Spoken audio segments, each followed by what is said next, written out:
poem Little Orphan Annie.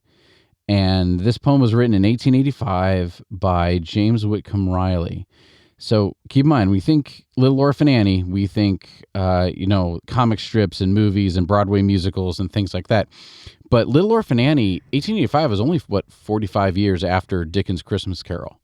So there was, or 50 years or so, right? So there were still orphanages and workhouses, and you had like the vagabond of society and things like that. So yes, the numerous iterations of Orphan Annie over the last century or so, century and a half almost, has changed her a little bit, but the language specifically in this poem is meant to be something that where the society would read it, they would be reading it, and this is just my literary analysis, okay, if someone else disagrees with me, fine, but the dialect this is written in is meant to stand out. It's meant to not be what the proper society speaks. And so, for example, instead of and, they say an apostrophe.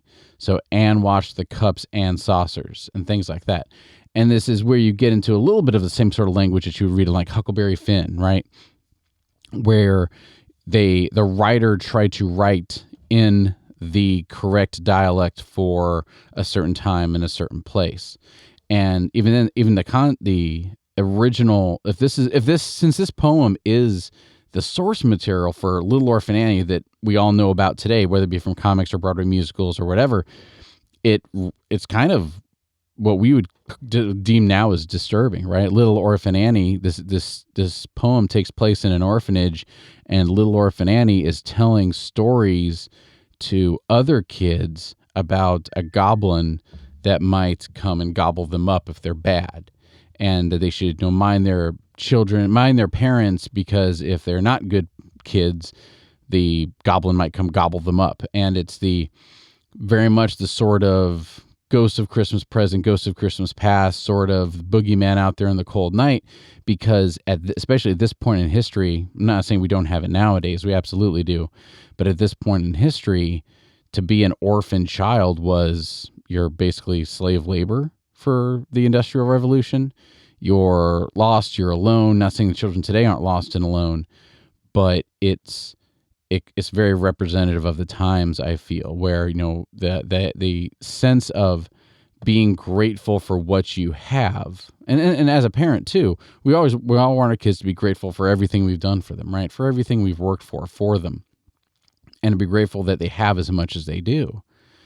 Well, this story kind of harkens back to almost like the Aesop sort of thing, and definitely definitely the Dickens sort of mindset of scaring children into a certain behavior, something that we wouldn't really do nowadays. We don't tell our kids, eat your soup, otherwise a monster is going to come out from under your bed. That's not true. But back in this time, it was true, because the children had to be afraid of the cold, otherwise you might go out and freeze, right? There was no 911 to dial. A lot of the kids were on their own, especially if you were in an orphanage. So that's my little bit of introduction without getting too deep into the history of it. I'm going to do my best to read it in the vernacular which it is written. Hopefully I do it justice, but again, if you want to read more about it, definitely Google, Little Orphan Annie, read the Wikipedia, watch the musicals and things like that. I haven't actually read the comic or watched the musicals. The closest I ever came to it was in a episode of of I Love Lucy, where Fred Mertz calls either Lucy or Ethel, I forget, Little Orphan Annie, And of course, the character of Fred Mertz in the TV show I Love Lucy was a former vaudeville performer, World War I soldier, things like that. So even he came from... So the fact that he fought in World War I and that he was in his 60s or 70s back in like the 1940s, 50s meant that he would have been a child. The Fred Mertz we watch on I Love Lucy would have been a child around this time, with Little Orphan Annie growing up in an orphanage and trying to scare other little orphans about goblins. So, okay, so there's enough introduction. I appreciate it. And here we go, reading James Whitcomb Riley's Little Orphan Annie. Little orphan Annies come to our house to stay, and wash the cups and saucers up, and brush the crumbs away. and shoo the chickens off the porch, and dust the hearth and sweep, and make the fire and bake the bread, and earn her board and keep. And all us other children, when the supper things is done, we set around the kitchen fire and has the mostest fun.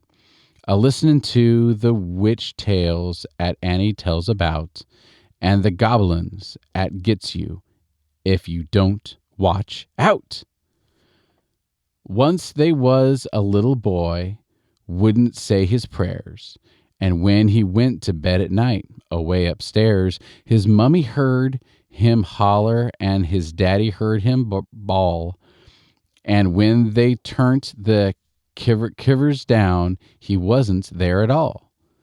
And they seeked him in the rafter room and cubbyhole and press, and seeked him up the chimney flue, and everywheres, I guess. But all they ever found was this pants and roundabout, and the goblins'll get you if you don't watch out. And one time a little girl ud laws laughing and grinning, and making fun of everyone and all her blood and kin. When they was company and old folks was there, she mocked 'em and shocked 'em and said she didn't care. And this as she kicked her heels and turned to run and hide, they was two great big black things a-standin' by her side. And they snatched her through the ceiling, for she knowed what she's about, and goblins'll get you if you don't watch out. And little Orphant Annie says, with the blazes blue, and the lamp wick sputtered, and the wind goes woo-hoo, and you heard the crickets quit, and the afternoon is gray, and the lightning bugs in dew is all squished away. You better mind your parents, and your teachers found dear, and church them at loves you, and dry the orphan's tear, and help the poor and needy ones that clusters all about, or the goblins'll get you if you don't watch out.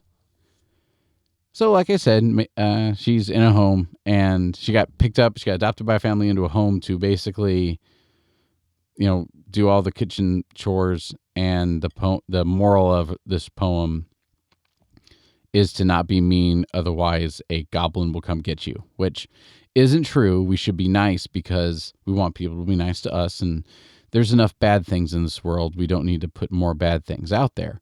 But I don't think a goblin's going to come get us. But it is a really cute story and, pretty historical. So I hope you enjoyed, and I will see you next time.